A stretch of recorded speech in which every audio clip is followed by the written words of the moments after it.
It's time for Dads Making a Difference, powered by First Things First. This transformative show will help you learn how to handle the stress of fatherhood, how to better relate to your child, navigate the child support system, and all things that come with being a dad. With your hosts, Reggie Madison and James Frankie Woods. There are fathers who want to help society, and then there are fathers who want to change society. And today we have a father, a man who is all about changing society. He's passionate, he's intelligent, determined, and will not be stopped in the pursuit to provide opportunities for men. Amen. Especially disenfranchised men. Come on now. He's not out here just trying to make a name for himself, right. But he's working to make a name for the men that society would sometimes rather leave nameless. Welcome to the show, Troy Rogers. What's going on? Hey, Did he build you up? He built me up. Man, I'm telling you. Man, I almost he ran. He need to be an MC on the low. I want to shout. I ain't he gonna don't lie. even understand how he build you up before you get in here, bro. I almost can't. Yeah, I almost got excited too quick. I like to build up. I was speaking to a group yesterday. I was like, y'all want me to turn up a little bit more? They was like, yeah, I started low. Right. Usually I start at 100, but I'm learning as I mature, man, to kind of just warm up as you go. Reggie almost had me at 100 off the muscle. I'm going to tell you his new name. This is what his name that y'all knew is. Batman Madison. Yeah, bad man. Batman Madison. Yeah, he'll take you there in a minute. Well, go ahead, bro. Go ahead. But y'all are in for a treat today. Troy, I'm gonna let him tell what he does, but first, tell us a little bit about you. All right, who are you? What do you do? What's your family makeup? That kind of thing. Man, hey, Troy Rogers. Man, I'm from Knoxville, Tennessee originally. Came here to UTC. Looking at one of my friends I went to college with. Hey, man, got married. Man, I got 4 beautiful children. Man, I got 2 grandboys, man. I work for the city of Chattanooga. I do public safety. So I'm just a servant in our community. And that's what I've done. I've made my name on being a father to the fatherless and a man who just stands in the gap. And, man, a man who just wants to serve and listen. And, that's how I've made my name in this community, man. I just been available. My phone don't never cut off, and I'm coming when you need me. And that formula has worked. A lot of times we go get these big times educations, man, and what we use really is relationships. You guys heard me last Thursday, man, and I say this is relationships are the new form of currency. And, man, I've lived my life. I've leveraged my relationships that I've had. And, man, I'm here today serving. Man. Hey, let's go. Man, y'all ain't ready. go. No, y'all are ready. So tell us your daddy story. Was your daddy present? What do you think of when you think of your experience with your dad? Man, that's wild, bro. I was thinking about that this morning, man. My father, man, my dad really struggled, and him and my mom, they did get married, but he struggled, man, and he wasn't the best example to us, but he was there, and I was thinking about some traumas that I struggle with, to this day, man, because of some of the bad examples that I saw, and I had to just, man, to be honest with y'all, man, about a month ago, man, I just had to have grace for my father, man, and I've had to go to his grave. And I've had to ask for forgiveness, man, because, at the end of his life, I was really upset with him because when I began to learn about being a man, and I began to realize, man, you failed me, you really did. And I did some homework on him, and, man, he never had a father. My dad never had a dad in his life, nobody to tell him what direction to go. So, he gave me the best he had, which wasn't much. And so, that was kind of me growing up. So, I came to Chattanooga, man, kind of not knowing who I was. Mm-hmm. And, guys, when you don't know who you are or know whose you are, man, you reckless. And, they say that hurt people. And, man, I just, emotionally hurt people, while I was there.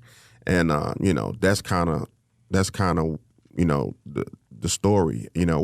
What I wanted to do for my kids was what my father didn't do for me, if that makes any sense. Definitely. I wanted to stand in the gap for other people's children. I wanted to give what I didn't get. because I know how I felt about it. You know what I'm saying? Mm-hmm. And so, yeah, that was it, man. But like I say, man, I give him grace, and I've forgiven some of the things that I saw, and it helps me. You know, unforgiveness is a venom. You know, and it hurts you. You know what I mean? The other person, they be done gone on, and you still struggling. And at the end of the day, you know, in the work that I'm in, man, ain't nobody want to hear that anyway. You know what I'm saying? So yeah, man, it was a rough situation, man. But he didn't hate it. He didn't have a guide, and so he did the best he could. So I'm gonna give him that. And you know, I met a guy, a pastor, Baron Ammons, when I was at UTC, man, and you know, went to church, and man, he was married and things like that. And I ain't gonna lie to you, man. You know, I really didn't want to get married because I didn't really see a good example of it, man. So I was just gonna do my thing. Mm-hmm. So I saw him and how he related to his children and his family, man, and it's something that I wanted. And you know, that's kind of steered me into the right direction, man. Because I ain't gonna lie, man, I wasn't gonna stay in Chattanooga, man. Rich, I was finna get up out of here. Finna either gonna go to Nashville, you know what I'm saying? I was gonna go somewhere, man, but I wasn't gonna stay here, man. But God got a hold of my heart. And when God got a hold of my heart, man, that's when I beginning to step into the role of a father for the broken. Is that what flipped it? Like, I'm curious, like, because a lot of guys will live there all their life. Mm-hmm. So what flipped it for you? Was it meeting the pastor? Was it like what flipped and said, you know what, we gotta do something different? Well, I think what flipped it was just me. I've always wanted to be a servant. I've always been a helper. Yeah. I've always been a nice guy, and I've always wanted to help. My senior year in college, I had to work I had to do like a internship to graduate, Reggie. Yeah. So what happened was, man, I had an autistic kid, and he was nonverbal. And if you know anything about autistic kids, man, when they nonverbal, man, you know, you got to really pay attention. Yep. And so I had to always lean in, man, to really understand what he was talking about. And so during that relationship, I realized that there's no impact without contact. And so I realized that, you know, in that class, I realized, man, that anything that I wanted to do with young people, man, I had to lean in. Mm. And I had to be able to impact, but I had to be close enough to contact, if that makes any sense. Yep. Definitely. And I had to be close enough to get in the weeds, and you can't help nobody you're scared of. Mm. And so I just began to take that, you know, so I graduated from UTC, and I got a job in the West Side, and I worked in the West Side for 10 years. I ran a program there, man, with illiteracy and young kids and things like that, man. And we had a lot of we had a great run in teaching kids literacy and comprehension. Fast forward 20 years, God puts me at the city when I'm in the criminal justice world, where a lot of our guys who go into prison are illiterate. Exactly. Go back 20 years, a lot of my kids that we taught comprehension, they're lawyers, doctors, straight out of the West Side community now. Lawyers, doctors, nurses, architects, they doing all type of stuff. You know, because you can read, if you will learn to read, you'll be reading and learn for the rest of your life. You learn to read, yeah. If you can't read, you can't write. And there's no way that you can function in our society. And so that West Side situation, bro, it changed who I was. Because I realized that all I had to do, man, was be available. That's it. I want to clap my hands about 10 times. Yep, they heard me clap. They heard me clap last Thursday, and they know when I get excited, I clap my hands. But I just wanted to be available, man. And then I stood outside the bus stop for every day for 10 years, Monday through Thursday, and got those kids off the bus, walked them into the James A. Henry, man, that we programmed. And like I said, I just was a father to the fatherless, man. I just stood in the gap where there was no one. And, man, you know, people to this day, man, they hit me up, man. You was like a father figure to me, man. Thank you for your example. Thank you for your pour. Thank you for the things that you've done. And, man, you know, you can't really put a price tag on that. You know, I told the group Thursday, man, I'm a billionaire spiritually. I might not have the financial wherewithal that I want, and that's okay. But the testimonies that I get, man, by my example, man, you can't put a price tag on that. Troy, I'm gonna tell you this, man. What was so cool about Thursday? Everybody's like, bro. Man, he keeps saying Thursday, right? Yeah. So Troy put together an event where just young entrepreneurs in the community came together just to kind of network and get to know other people in the community. But what blew my mind about it was having the mentors there that often had met at previous entrepreneurial events. Yeah. And seeing how they had poured in. So it's not like Troy's like he has to be the one mentor. Right. Like to be able to identify and just make connections and help people form relationships. Like, tell me where that even came from. Man, it was awesome. It was just a brainchild I had one day, man. I was like, when I look at crime in our community, man, it's an economic problem. A lot of the guys that's going to jail, they don't own anything. They don't have any money. They don't own anything. And so what I began to do, man, was I began to just try to leverage my relationships for the guys who coming back home to start their own business. And what we began to see, Reggie, was that guys don't recidivize when they got money. That's it. That's true. Guys are able to be what we call it in our field is credible messengers to other guys when they got jobs and they got resources. Let me help you right quick. The reason why our young people are going down a wrong trail is 3 reasons. They don't have exposure, they don't have opportunity, and they don't have resources. And so what I've done for my guys is that I've tried to leverage that with the resources and opportunities and things that I have with the guys in the community. And so that was the brainchild behind that, Reggie, was to build relationships. See, let me tell you something. Don't chase the money. That's going to come. I want my guys to chase the deep relationship. Mm-hmm. I want my guys to chase that heart, because if I got your heart, I get your money. I get your money. If I got your heart, then I get your money. So what I've instructed my guys to do is build relationships with these businessmen in our community and go deep. Go deep as you can go and see where that man is, the heart. Because at the end of the day, they put their pants on just like you. They might have had more opportunity. They might have had money. Their parents might have put them in a better situation, but they're no better than you are. You know, they may have been able to go to the better school or go to this and go to that, but they're no better than you. So I've tried to bring them in and build relationships, and I wanted to light a fire up to both groups, Reggie, to the community members or in the community, and to the guys that I deal with, man. Build relationships, because if we do that, we'll make our city better. If we do that, our crime numbers will go down, because a lot of the guys who own businesses can hire young people and mentor them as well. And so, that's part of my dad's making a difference, man, is mentoring the guys that I serve, which is the guys who have been to prison. I don't know if you guys know, but we had over 200 years of incarceration at the I figured it was pretty high. Yeah. Those guys had been to prison. So every guy that we honored had been to prison. Mm-hmm. And so that's the thing, man. I call it a returning talent. I don't like felon. I don't like ex-felon. I don't like that word. I like returning talent. I like that. Ooh. I like a word to honor, because these guys have done what they did. They went, they paid their dues and come home. As a community, we got to do better about having resources and things like that to get them over the hump. And so that's it, Reggie. That was it, man. Just wanted to do something different. Yeah. And that's where that came from. With your vision and your role, I see where you're going. Yeah. So what are the barriers in experience to helping fathers? Where are we going? What is that? Man, a lot of times the barriers in helping fathers is, man, a lot of times fathers, man, they so down in the dumps. When you get to them, man, they ain't got but one finger out of the hole. Everything is caving in on them, fees and fines. A lot of times with the guys I deal with, criminal justice system is caving in on them. They dealing with a case. They got their baby mama, them and their baby mama into it. They owe child support. The child support system taking their check. So it's like a lot of times, and another barrier, man, is trauma that they never dealt with. Yes, sir.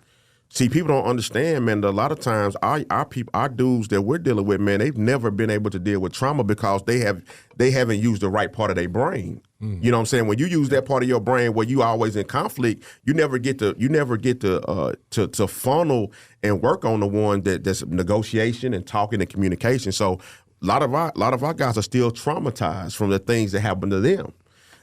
There's nobody born bad in our community, James.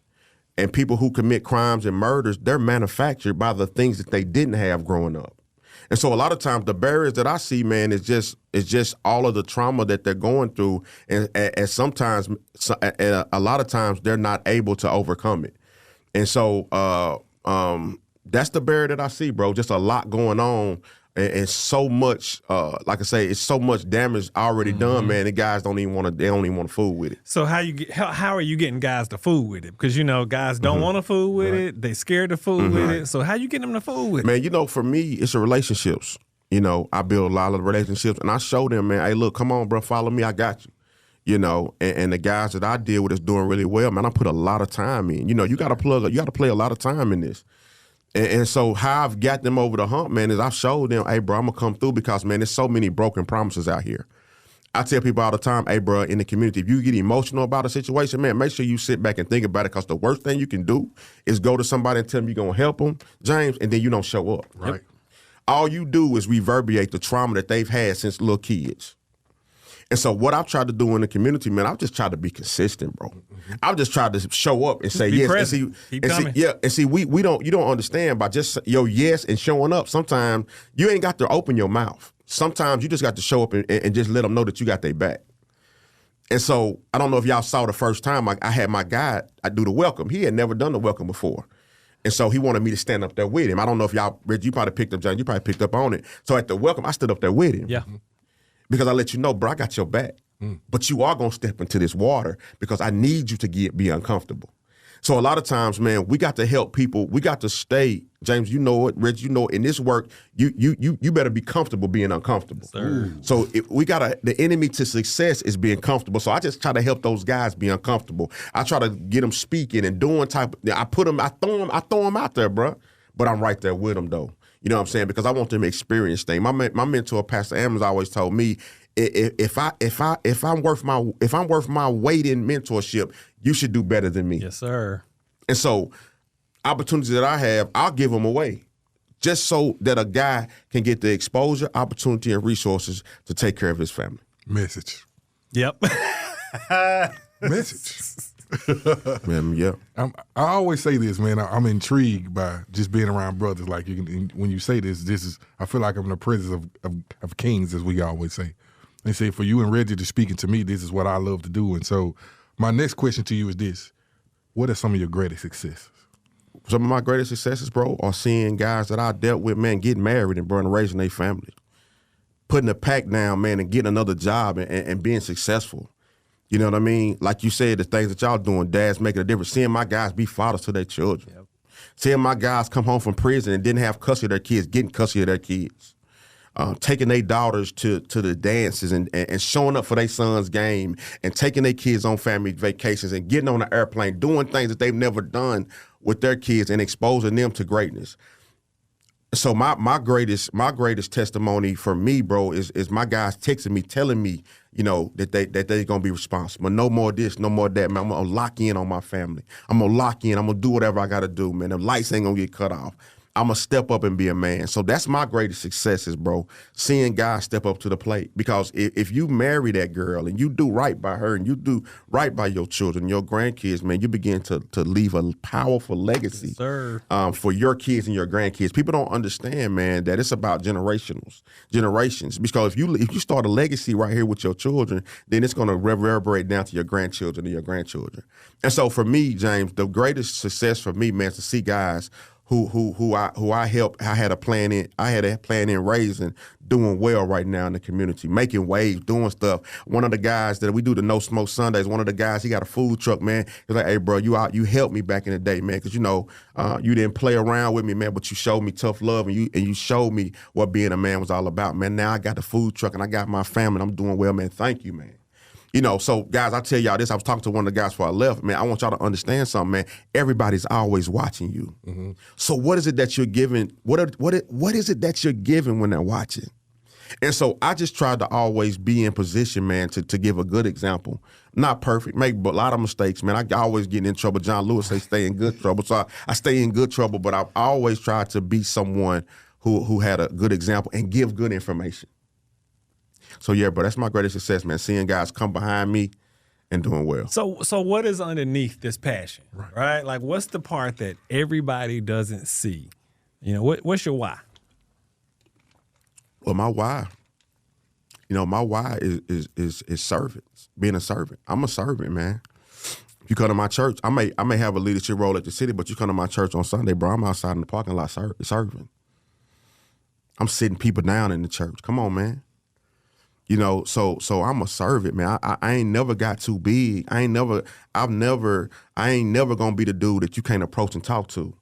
I'm gonna deal with the janitor just like I deal with the CEO. I'm not on none of that, man. So what's in me, man, is using my life, you know, to help others and leverage. That's what my why is. My why is other people. And see, I realized that, man, when you make your why about other people, man, God always makes sure he take care of you. Yep. You know what I mean? So when I try to help and bless other people, man, God always bless me. And so I've always just tried to use the things that I've had, man, for other people. And I've watched it come back. A lot of people, man, they use what they get as stepping stones. I ain't never been that. What's for me is for me.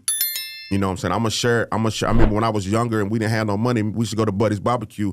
We put our 25 cents together, man. Me and my 4 partners get 4 hush puppies. We all going to eat. And I've always been that way. I've always been about my partners. You know, I'm going to fight for you. You fight for me. I'll never forget, like, times, man, back in the day, because it wasn't no gang wars when we were younger, man. But, you know, you have a dude who come up, he was from another neighborhood. He was cool. And, you know, your friends like, okay, you can fight Troy. And I never realized, man, every time somebody came here, I was want me to fight. Sometimes your friends see stuff in you that you don't see yet. I want to run and shout, but that y'all catch that later. When you're younger, sometimes your friends see God in you, and you don't even see it in yourself. Gotcha. And so, man, just being able to so I've always been a person. I love the underdog, Reggie. I love the underdog. I'm gonna get in the hole with you, you know. And so that's been my motivation, man. Is to see others win, and when I see others win, I might be able to win as well. So what are you noticing about the men you're working with? What happens to their confidence, their identity, and their place in the world? Man, I'm what the thing that I'm seeing, man, they got a pliable heart. You know, the guys that I'm really in relationship with, man, it's hard for us to really have a good conversation without somebody crying. And the reason I say that is because, man, you know, we beginning to go deeper in our relationship, man. I'm seeing their heart be pliable. And I'm seeing them begin to care about things that matters in our community. And so that's what I'm seeing, man. I'm seeing guys really begin to care about their community and really begin to take their community back. Y'all saw Cleon and Theo, man. Y'all saw that relationship, man. Y'all saw it firsthand. You know what happened when guys go deep in their relationship. And so that's what we're talking about, man. You know, that's what I've been. That's what I see, man. You know, a lot of great conversation, man, and a lot of movement with people in mind. Man, not only did we come here to interview you, but today we get to say, thank you, Troy. Yes, sir. Man, it's all Today good. we get a chance to say, your flowers are for us. Today we get a chance to build you up even more, to encourage you to say, we got your back. God be the glory. Thank you. Today we want to say thank you from Dad's Making a Difference, for First Things First, to Troy Rogers, for everything he does in our community, man. So your flowers are given today, my brother. Thank you. Thank you, man. Thank you guys for having me. It's been great. I look forward to talking about fathers. Such a, man, I'm telling you, we can change our community with fathers. Yes, you can. You know what I'm saying? So, man, thank you guys. We're going to get into these questions. Yeah, wait, let's go. who's the person that needs to get in touch with you, and how do they get in touch Man, just with hit my cell phone. You know, my cell phone is 423-305-2707.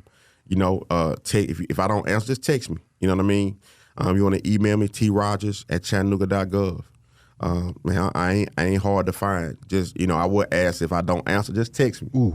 Just text me. That's Say all. that again. If I don't answer, just text me. Listen, fellas. Stop saying. I say the same thing all the saying, time. Man, I called you, bro. You better hush. Man, just text me, bro. They say it to you, then like, man, I reached out to you, I called you. And then, They ain't really want it. They ain't really want it. Man, go with a good phone. Give me a good phone number to hit you back, bro. Come on, man. Communication is key, guys. Get a good cell phone, fellas.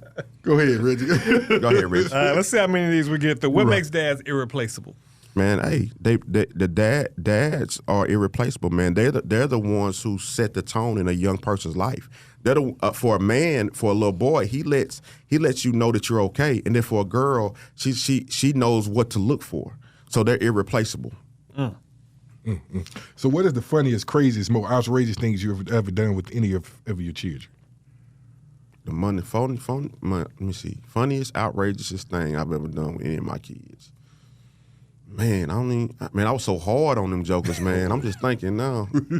Man, they'll probably tell you, dude, crazy. You know what I'm saying? So, I don't know, man. I don't know. Past that, I have to come back to that. Come back to it? Yeah, I have to come back to that. What advice would you give your younger self? Man, probably to trust the process early on and believe in yourself early. You know what I mean? And just be a man of faith. Be a man of standard, and not worry about what the world say. Know who you are.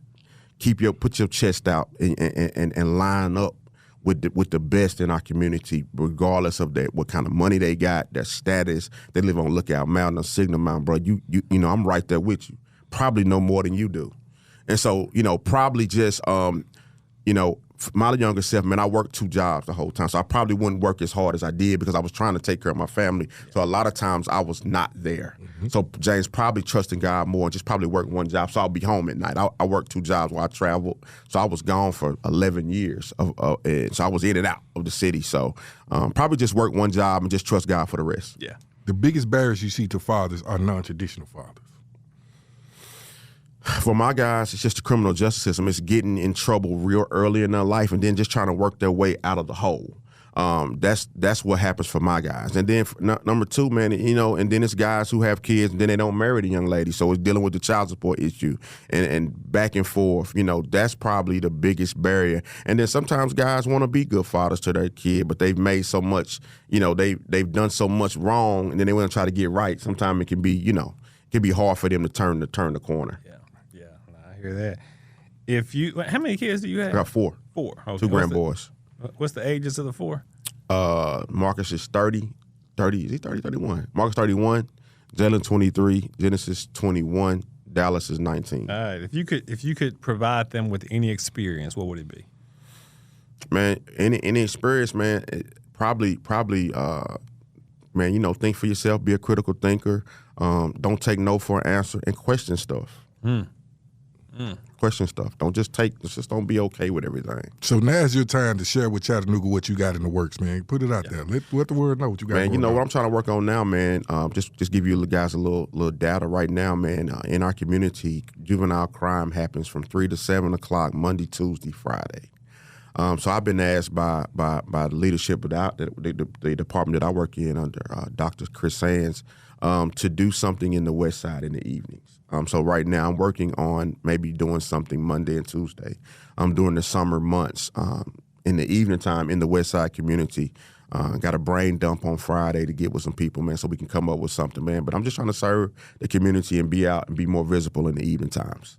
Man, this is a dad making a difference. Definitely. It's just that simple. It's just that simple. So thanks so much for being on the show. I'm looking forward to I knew he was going to come and be with it. Right. I want to take up an offering. I need it too. Hey, God been good though, man. Thank you guys for having me. Thank you, my brother. Take care. All right. You've been listening to Dads Making a Difference, powered by First Things First. Join us for our next episode right here.